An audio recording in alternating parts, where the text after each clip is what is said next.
Assalamualaikum warahmatullahi wabarakatuh. Saudara-saudaraku yang dirahmati oleh Allah Subhanahu wa taala. Alhamdulillah, pagi menjelang siang ini kita berada di sisi barat, lapangan barat dari Masjid Nabawi Asy-Syarif.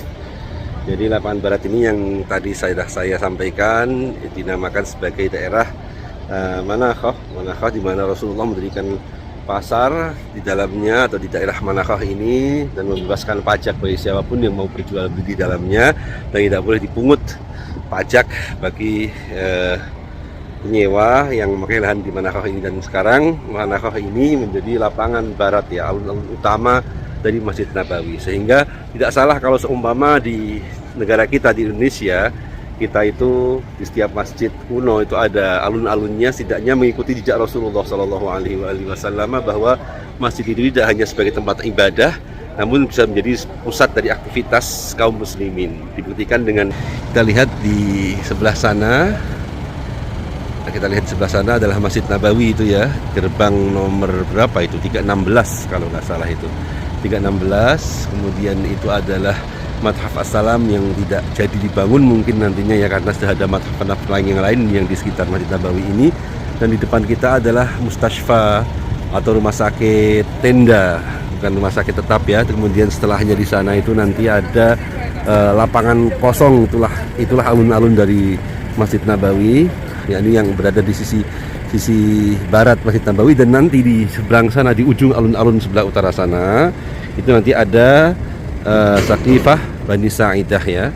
Nanti apa itu Saqifah Bani Sa'idah, insya Allah nanti setelah ini kita akan melanjutkan perjalanan ke Saqifah Bani Sa'idah untuk melihat apa sih sebenarnya Saqifah Bani Sa'idah dan ada apa saja di sana. Namun meski saat ini Saqifah Bani Sa'idah sedang direnovasi. Baik, di barat ini setidaknya ada dua tempat situs bersejarah Islam, yakni yang tadi saya sebutkan di ujung bagian barat laut ya. Di sana tuh ada Saqifah Bani Sa'idah. Kemudian di belakang saya ini, di sini ada Masjid Ali bin Abi Thalib. Masjid Ali bin Abi Thalib ya.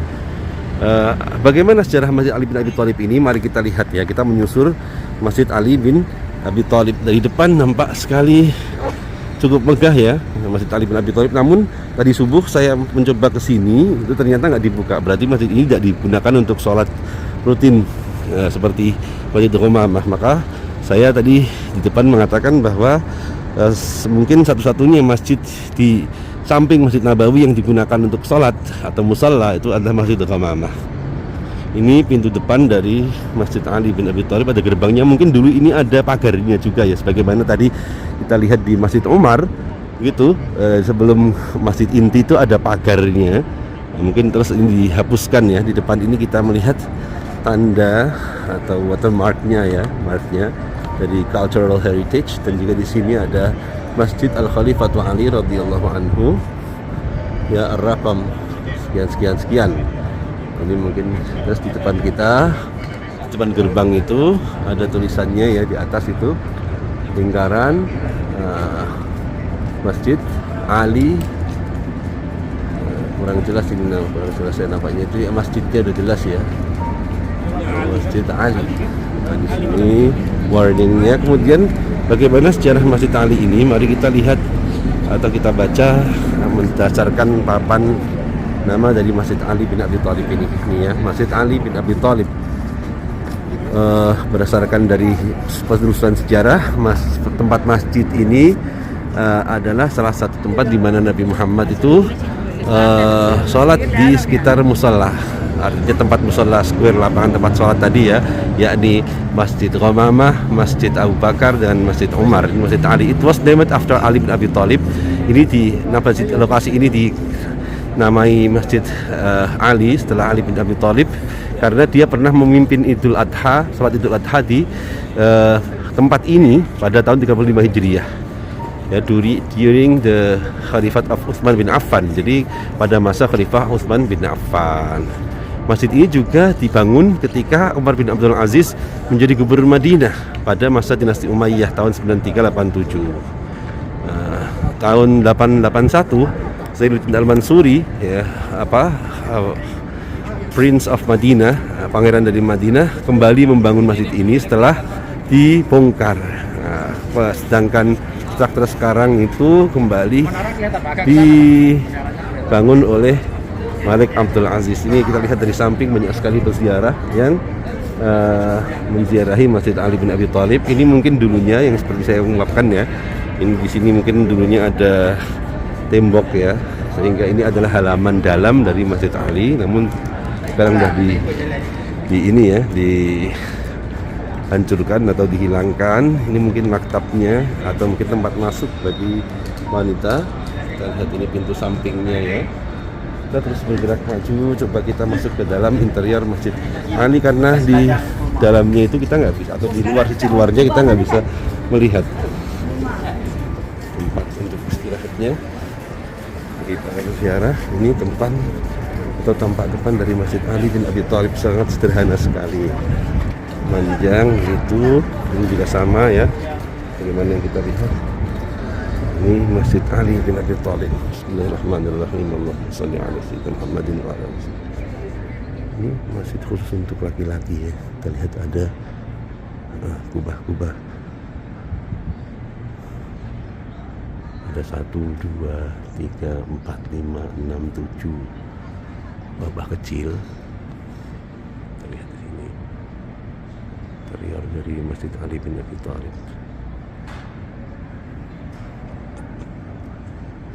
Lintas di pengimamanannya kita lihat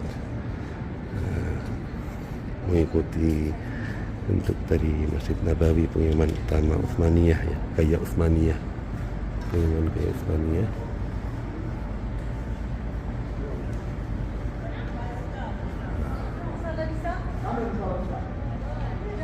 Ini kita baca, kullama dakhala 'alaiha Zakaria al-mihraba wajada 'indaha rizqa.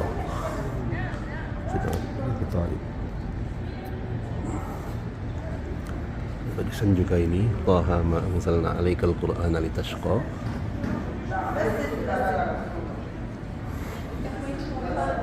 Di atas la ilaha illallah Muhammadur Rasulullah. Kemudian di samping ini la ilaha illallah Allah akbar walillahil hamd. Baik, ini sisi Masjid Ali, dan ini khusus untuk laki-laki ya. Kita lihat perempuan dilarang untuk masuk di Masjid Ali ini.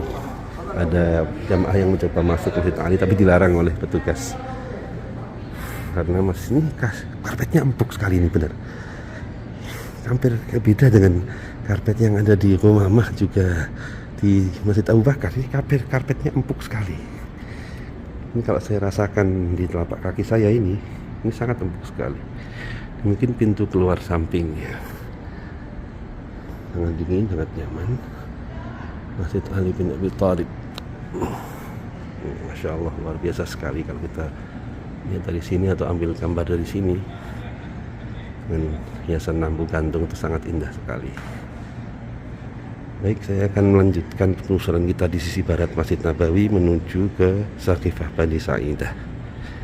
Saya keluar dulu, nanti kita akan spill lapangan barat dari Masjid Nabawi,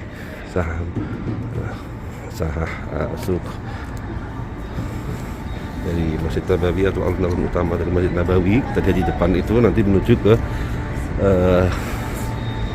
Sa'idah atau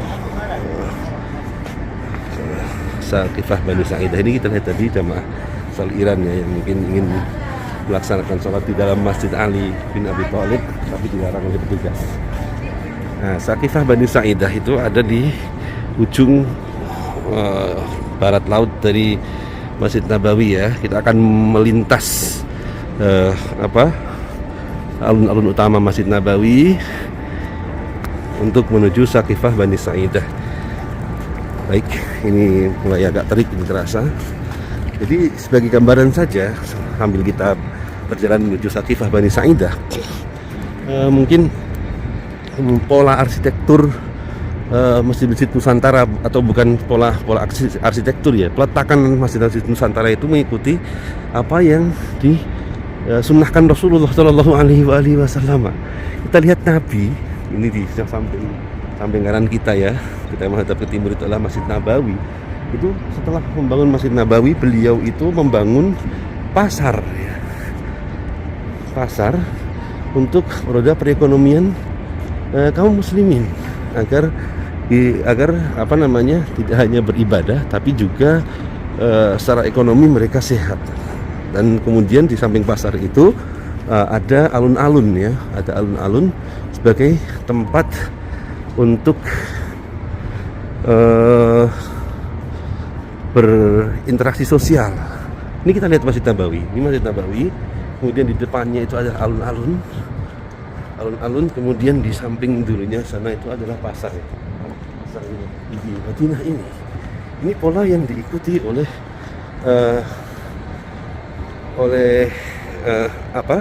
pola masjid di Nusantara, di mana Masjid di Nusantara itu ada masjid, kemudian ada pasar tradisional dan juga ada alun-alunnya. Dan di depan kita ini ada alun-alun Masjid Nabawi. Sehingga ketika penyebar Islam dahulu itu membuat pola pattern masjid itu di mana ada masjid besar, daerah, kemudian ada alun-alun, kemudian ada pasar, itu mengikuti polanya Rasulullah Shallallahu Alaihi Wasallam. Jadi ternyata mengikuti sunnah Rasul itu tidak hanya pada bagian-bagian kecil pribadi kita ya, mungkin pakaian dan lain sebagainya. Ternyata bagaimana Rasulullah itu membangun sebuah daerah, kawasan masjid menjadi satu sumber keramaian di kota tersebut, itu ternyata juga merupakan sunnah. Jadi para wali-wali terdahulu, penyebar-penyebar agama Islam, kita lihat pattern kota-kota di Jawa pada umumnya, itu pasti tiga hal itu tidak terlepaskan. Yang pertama ada masjid, kemudian ada alun-alun. Bagaimana ini kita lihat alun-alun barat ya, sangat luas sekali, dan juga ada pasar sebagai pusat perekonomian. Jadi pusat ibadah, hablum minallah ada, lantas pusat sosial, yani hablum minan nas ada, dan juga pusat untuk bisnis ya, itu ada. Sehingga masyarakat itu menjadi bergerak ya, dinamis. Setelah sholat mereka bisa berinteraksi dengan tetangganya dan lain sebagainya. Terus mereka bisa memenuhi kebutuhannya dengan mereka ke pasar, sehingga menjadikan masjid itu center of activity. Itu hebatnya para wali terdahulu ya, Masya Allah, nggak kita sadari. Saya juga baru menyadari ketika di masjid di Madinah ini, terus melihat bagaimana sistem bangunan yang ada di sekitar Masjid Madinah, ternyata itu menjadi patokan para penyebar Islam terdahulu untuk menyebarkan ajaran Islam di satu kota, atau membuat sebuah kota itu ramai. Harusnya dibuat masjid dulu, kemudian alun-alun dan pasar. Itu adalah contoh dari Rasulullah ketika membangun kota Madinah, bukan bangunan pemerintahannya dulu. Itu dijamin pasti akan sepi, tapi yang dibangun masjidnya dulu, pusat peribadahan. Kemudian bangunlah pusat sosialnya, yakni alun-alun, dan pusat perekonomiannya, yakni pasar. Maka insya Allah daerah tersebut itu pasti akan ramai. Sebab apa? Rasa beribadah itu adalah hal yang paling dasar yang dimiliki oleh manusia. Tempat mereka lari ketika ada masalah dan lain sebagainya, itu adalah tempat ibadah. Makanya hal yang pertama kali adalah kebutuhan dasar manusia ini beribadah, kemudian kebutuhan ekonomi, kemudian kebutuhan sosialnya. Kita akan sampai di ujung barat laut dari Masjid Nabawi, di mana ditemukan atau di atasnya atau di ujung dari barat laut Masjid Nabawi ini, kita akan menemukan Saqifah Bani Sa'idah. Kita lihat ini pusat sumur Zam-Zam, pusat pengisian sumur Zam-Zam, air Zam-Zam ya, kita lihat di sini. Nah, setelahnya ini pohon itu, kita lihat pohon itu adalah letak taman Saqifah Bani Sa'idah. Apa itu Saqifah Bani Sa'idah? Saqifah Bani Sa'idah itu adalah awalnya dulu merupakan rumah dan perkebunan milik Bani Sa'id yang digunakan untuk memilih siapa pengganti atau khalifah Rasulullah pasca Rasulullah Shallallahu Alaihi Wasallam wafat. Ini ada satu pohon yang sejak dulu sampai sekarang itu masih tetap sebagai penanda ya, tidak ditebang, karena ini penanda. Ini adalah ya, tatwir hatiqah Saqifah Bani Sa'idah. Ini bangunan yang nanti akan kita lihat di Saqifah Bani Sa'idah, karena ini lagi under construction lagi dalam pembangunan kita. Tapi nanti paketnya semacam ini. Nah, ini kita lihat Saqifah Bani Sa'idah, ini rumah kebunnya dari Bani Sa'ad. Bani Sa'idah kita lihat di sini, ini tempat dulu berkumpulnya para sahabat ketika pasca wafatnya Rasulullah Shallallahu Alaihi Wasallam. Ya, selama 3 hari mereka berkumpul bermusyawarah untuk menentukan siapa yang tepat menggantikan Rasulullah Shallallahu Alaihi Wasallam di bawah pohon ini atau di daerah pohon ini. Makanya pohon ini meski dia sendiri di tengah padang atau di tengah alun-alun yang tidak ada pohon, namun tetap dilestarikan karena memang mengandung nilai sejarah tadi. Ini ya, Tatwir Hadiqah Saqifah Bani Sa'idah. Mereka berembuk antara kaum muhajirin dan kaum ansor, berembuk siapa yang paling berhak untuk menjadi pengganti Rasulullah atau menjadi khalifatul Rasulullah Sallallahu Alaihi Wasallam. Orang ansor ketika itu mengatakan bahwa kami yang paling berhak untuk menjadi pemimpin kaum muslim, menggantikan Rasulullah Sallallahu Alaihi Wasallam untuk mengurusi urusan-urusan kaum muslimin. Alasannya karena kami adalah orang-orang yang menolong Rasulullah Sallallahu Alaihi Wasallam dan lain sebagainya. Kemudian yang lain yakni kaum muhajirin mengatakan ya tidak, kami yang paling awal-awal untuk memeluk agama Islam, membantu Rasulullah Shallallahu Alaihi Wasallam, sehingga kamilah yang paling layak dan pantas untuk menjadi khalifah atau pengganti Rasulullah Shallallahu Alaihi Wasallam. Begitu juga ada selentingan dari bahwa yang paling berhak adalah Ahlul Bait, keturunan Rasulullah Shallallahu Alaihi Wasallam, karena setidaknya dalam satu hadis Bukhari meski dengan redaksi yang lain ya, bahwa taraktu fikum amrayni lan tadillu in tamassaktum bihima kitaballah wa itratihi aw kama qala Rasul ya. Yakni kami tidak akan tersesat selama berpegang pada 2 hal, yakni kitaballah dan itrati dan keturunanku. Atau mungkin kita melihat atau kita pernah membaca di hadis-hadis Ghadir Khum ya. Namun begitu juga dengan muhajirin, mengatakan bahwa al-a'immatu min Quraisyin, bahwa pemimpin itu berasal dari kaum Quraisy. Makanya terjadi silang pendapat selama 3 hari untuk menentukan siapa yang paling berhak menggantikan Rasulullah Shallallahu Alaihi Wasallam pasca wafatnya beliau. Akhirnya disepakatilah bahwa yang paling berhak untuk menggantikan beliau adalah yang paling tua, yang menggantikan Rasulullah saat Rasulullah itu sakit-sakitan, sehingga menggantikan beliau menjadi imam sholat. Sangat remeh sekali ya. Yakni siapa yang menggantikan Rasulullah adalah orang yang menggantikan beliau ketika Rasulullah itu sakit, tidak bisa memimpin sholat berjamaah. Dan siapa itu?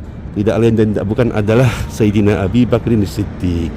Oleh karenanya Umar bin Khattab lantas membaiat Abu Bakar Siddiq untuk menjadi khalifah atau Amirul Mukminin. Kita lihat ini proses pembangunan Saqifah Bani Sa'idah.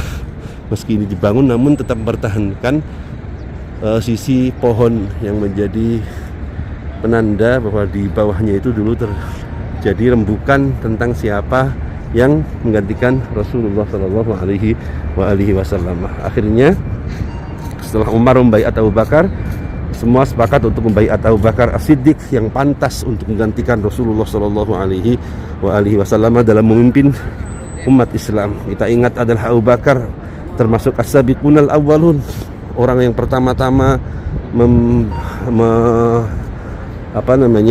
mempercayai Rasulullah Shallallahu Alaihi Wasallam. Kemudian beliau adalah huma fil ghari idh yaqul li sahibihi la tahzan innallaha ma'ana, adalah orang yang menyertai Rasulullah Shallallahu Alaihi Wasallam ketika hijrah di kota Madinah. Beliau yang orang yang berkorban demi Rasulullah ketika di Gua Thur, menutupi lubang-lubang